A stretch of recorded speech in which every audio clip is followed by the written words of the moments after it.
Rampur Vivekananda mission আশ্রম শিক্ষায়তনের ছাত্র দ্যুতিময় মণ্ডল মাধ্যমিকে এবছর তার প্রাপ্ত নম্বর ৬৮৭।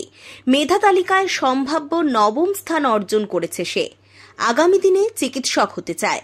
তার প্রিয় বিষয় গণিত। সাফল্যের পেছনে বাবা, মা, দাদা সহ স্কুলের শিক্ষক শিক্ষিকাদের অবদান রয়েছে বলেই সংবাদ মাধ্যমের মুখোমুখি হয়ে জানিয়েছে দ্যুতিময়। মাধ্যমিকে নবম স্থান, এটা কি প্রত্যাশিত ছিল? হ্যাঁ, কিছুটা ভালো করেছিলাম, তারপরটা যেমন হয়েছে ভালোই।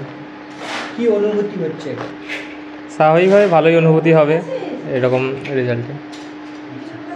পরবর্তীকালে কি চিন্তা ভাবনা রয়েছে? পরবর্তীকালে বিভিন্ন কম্পিটিটিভ এক্সাম, নিটের প্রিপারেশান নিচ্ছি।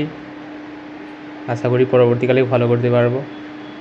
বলছি, এই সাফল্যের পিছনে কাকে বেশি অবদান দেবে? এই সাফল্যের পিছনে অবশ্যই আমার বাবা মা, বাকি অন্য শিক্ষাগুরুরা আছে, আমার ফ্যামিলির লোকজনও আছে।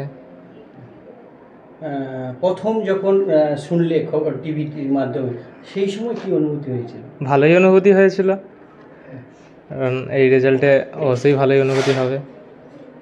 বলছি, আগামী দিনে কি বিষয় নিয়ে পড়াশোনার ইচ্ছা রয়েছে? আমি তো আগেই বললাম, নিট মানে মেডিকেল লাইনে পড়ার ইচ্ছা আছে। কী হতে চাই? ডাক্তার হতে চাই। বলছি, পড়াশোনার ক্ষেত্রে স্পেশাল কোনো রকমভাবে গুরুত্ব দিয়েছিল যে? পড়াশোনা তো এখনকার দিনে পড়াশোনা তো অবশ্যই করতে হবে জীবনে বড় কিছুতে প্রতিষ্ঠিত হওয়ার জন্য। মানে কোনো শিডিউল কোনো কিছু বেঁধে রেখেছিল যে এই শিডিউলের মধ্যে আমাকে এই টাইমে পড়াশোনা করতে, মানে 5 ঘন্টা এই জন্য তার না, সেরকমভাবে রুটিন কিছু করা হয়নি। রুটিনটা অনেক সময় নিজের মনের ওপর নির্ভর করে, কোন সময় কি পড়তে নিজের মন ভালোবাসে সেই হিসেবে পড়েছি।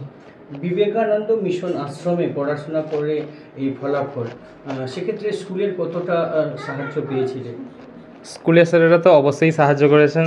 তারা আমাদের স্টুডেন্টদের কাছে তারা যেমন একদিকে শিক্ষাগুরু, আবার অন্যদিকে বন্ধুর মতো মিশেছে। সব প্রশ্নের ঠিকঠাক আমরা যা জানতে চাই তা সুন্দরভাবে আমাদের বুঝিয়ে দিয়েছেন। বলছি, পড়াশোনার ফাঁকে আর কি ভালো লাগে? পড়াশোনার ফাঁকে ক্রিকেট খেলতে ভালো লাগে, আর আবৃত্তি করতে ভালো লাগে।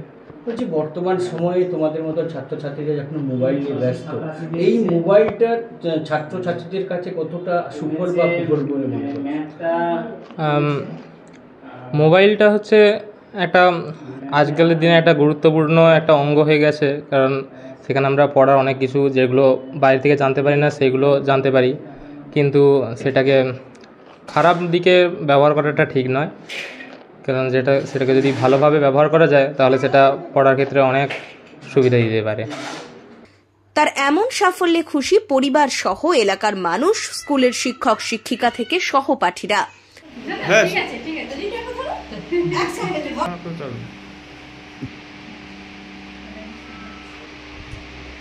মিষ্টি খাবে একটু ই করবো তো, জমিয়ে ধরবো তো ভাইকে। মিষ্টি খা দাদা, কি করো?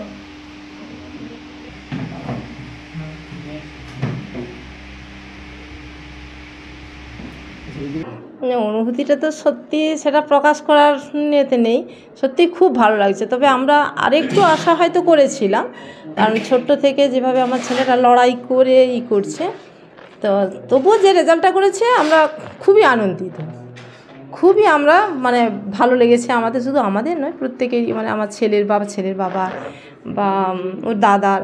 আর সত্যি কথা বলতে গেলে আমার ছেলে কিন্তু সেভাবে কোনো গাইড পায় না, মানে এই অর্থে পায় না যে আপনারা তো দেখেই এসছেন, আমরা এত ইন্টারনেট এলাকায় থাকি, এত দূর থেকে যে এসে পড়াটা সত্যি খুব কষ্টের। আর অবশ্যই তার বাবা এবং দাদা, জেঠুর ছেলে দাদা ওকে অনেক গাইড করেছে, বা মিশনের ওদের টিচাররা মানে অসম্ভব ওকে গাইড করেছে, অসম্ভব। শুধু মানে পড়ার দিক থেকে না, মেন্টাল দিক থেকে ওরা অনেক বেশি সাপোর্ট দিয়েছে। তার জন্য হয়তো মানে এতটা আমরা হয়তো আশা করতে পেরেছি, কারণ আশা তো মানুষকে করতেই হয়, সেই জন্যই হয়তো এতটা আশা করতে আমরা কিন্তু পেরেছি। আমার ছেলে তো খুবই শান্ত, এমনি আবৃত্তি, পড়াশোনা, তারপরে ড্রয়িং এগুলো করতে ভালোই লাগতো। এইভাবেই সে কিন্তু বড় হয়েছে। মা সেরকম ও সবসময় বাড়ির মধ্যেই থাকে, এই মানে জেঠু জেঠিমা মা বাবা ভাই এদের মধ্যেই মানে বড় হয়, বাইরের পরিবেশে সেরকম কিন্তু আমার ছেলে যায় না। পুলক বেরার রিপোর্ট, খবর BCBS।